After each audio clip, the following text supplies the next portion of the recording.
All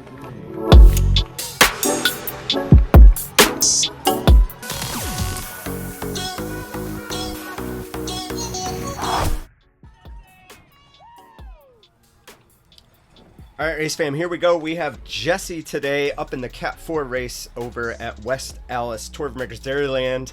And Jessie had a good result today, but we're going to talk about a couple of things that I noticed after Jessie sent me the footage. And overall, Jessie did enough. I mean, not overall, but obviously did a fantastic job, and he's got tons of fitness to work with. So there's just a couple little tweaks that I think can help Jessie and certainly help other people. But if you get a chance, please like, subscribe, and comment down below. What could Jessie have done? Jesse's actually going to leave a comment down below telling a little bit more about his story from the perspective of the racer. I don't know any of that this time. I'm just doing it blind, which I think is kind of interesting. So if you have questions for Jessie, like how many hours he trains, what kind of program he's on, what his athletic history is, leave that in the comments down below. All right, so we're just running through the first lap. Kind of an interesting course. This little lollipop, this sort of a U-turn at the top here.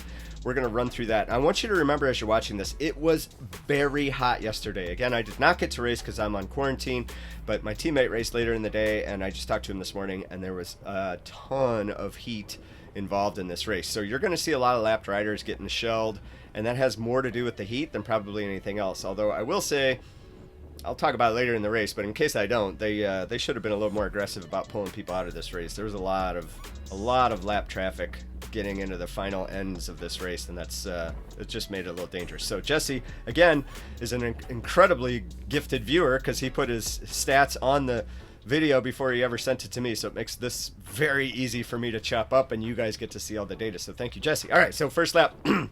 Jessie, when he took off from the starting line, I think too far back, should have gotten ahead of this race earlier while people are kind of still rolling out. If you can get to the front of the line, great. If you can't, put in a little bit of a dig to get up to the front 10-15 riders, because he's now back so far that he's got to contend with gaps opening up and a lot of other little issues that are going to plague him really throughout the race that could have been avoided.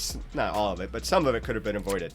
So let's take a look at some of these inside turns versus outside turns. I want you to watch the power here. Here's an inside turn on this lollipop, and I'm going to compare the lollipop turn or U-turn this time versus a couple of other outside turns. So inside turn hit 500 or 600 watts on the previous one. Here we're going to get up to 600, 700, 800, 870, 890, or 880. Yeah, very close to 900 watts. Now let's watch outside turn, carrying more speed. Obviously the race dynamic has changed because he's single file and the race is just going faster in general.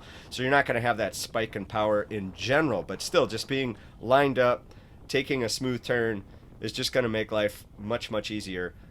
If you can. And this is fairly early in the race, so there's no reason that he can't be on the outside of these turns. So again, another outside turn, just showing you the much more mellow coming out of that turn, much more mellow coming out of this turn, and even could have carried a little bit more speed and gotten to that wheel ahead a little bit earlier. So that's probably the biggest story that I have for Jessie, is tightening up these the drafting in the turns, if you will. So I know it's scary going into turns, and there's a lot of people, and especially in a Cat 4, there's a lot of oddities going on.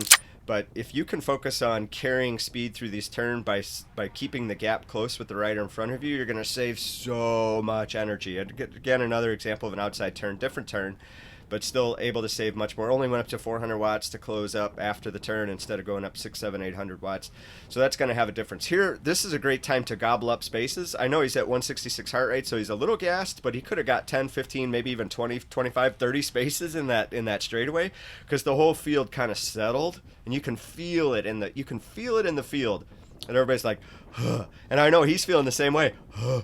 But man, what a great opportunity to grab a bunch of spaces. So here he's going to go off the front, and actually he's going to carry a car on the course. Gotta love that. Good job, Tour of America's Dairyland, for taking care of that, though. Appreciate that. So he's going to do a little group, and I think he's got one guy with him. He goes through the start finish. The announcer says they've got an 8-second gap, so that's a worthy gap. But his partner here kind of lays off the gas. Okay, now we're going to see a counterattack coming from this rider here, which was a brilliant move. I can't tell anymore where we're at in the race. Oh, 13 of 20. Thank you, Jessie. 13 of 20 laps, so we're about halfway through the race, just over halfway through. That little individual flyer is going to go up the road. I think a couple people are going to join him. You can see one person going up to join him right there. Maybe that's two riders up there. And then the peloton is going to kind of do a little regroup here. Eventually, they're going to pull those folks back in. But it's a good example of like that counterattack from that other rider was a really good move. After a little breakaway attempt, if you're drafting in the group that's going to pull him back, pop out and see what you can take. So just again, some more turn, just leaving huge gaps as you're going into the turn. Not ideal because he's having to close those, and especially with other riders, depending on other riders to close that. Here we're going to see, I think that was some left traffic over to the left, but again, by leaving that gap open, now you're kind of surfing on your own, like what's going on? All kinds of riders dropping their heads. Again, that heat is a huge factor in this race. I asked my teammate Derek what the wind situation was, and it was certainly present, but it didn't seem like it was the end of the world for affecting the results. Again, I think that rider's just pulling the plug. Not a great time to do that. If you're going to pull the plug, just do it on a straightaway. Like, come on, man. Like, there could have been somebody on the inside of that turn. That's not a good place to pull the plug. Here's all these lapped riders on the right. Oh man, a little more activity pulling, especially on a hot day like that, probably would have been worthwhile. But that's okay. The group managed well. So now we're into the last lap. Jesse's got a huge heart rate, 179. It looks like from his Strava he's coming from a triathlon background, so he's probably got the steady state down, and he can maintain a pretty good amount of power for a long time. I don't know. He could be a sprinter for all I know. But again, you're leaving those gaps open going into the turns, and then that rider ahead of him, by leaving the gap open to that, he has to catch that rider, and then he has to close the gap that rider created. So I think overall Jesse's just too far back in the group, and this is like a fallacy I want to address, is that you think, especially in these lower category or whatever, these 4 or 5 races, you think you're saving energy by not being up in the front. And yesterday I was harping on don't go up to the front unless you have a plan or you're doing something.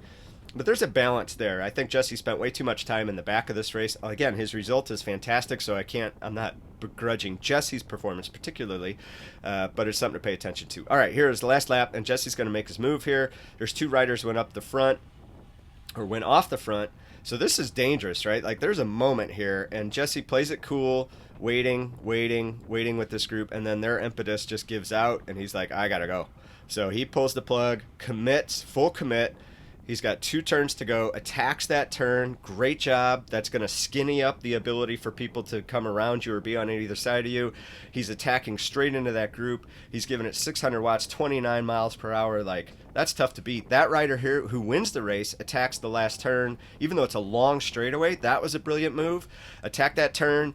Full gas into the turn. You have the whole turn to work with, and you can carry all that speed to the finish. Jesse does a great job. He ends up getting second, so he does take this rider at the line.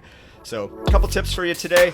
Appreciate it, Jesse. Thanks for sending the footage. If you have Cat 4.5 footage that you want me to take a look at, shoot it over. Shoot me a message. Talk to you soon. Bye.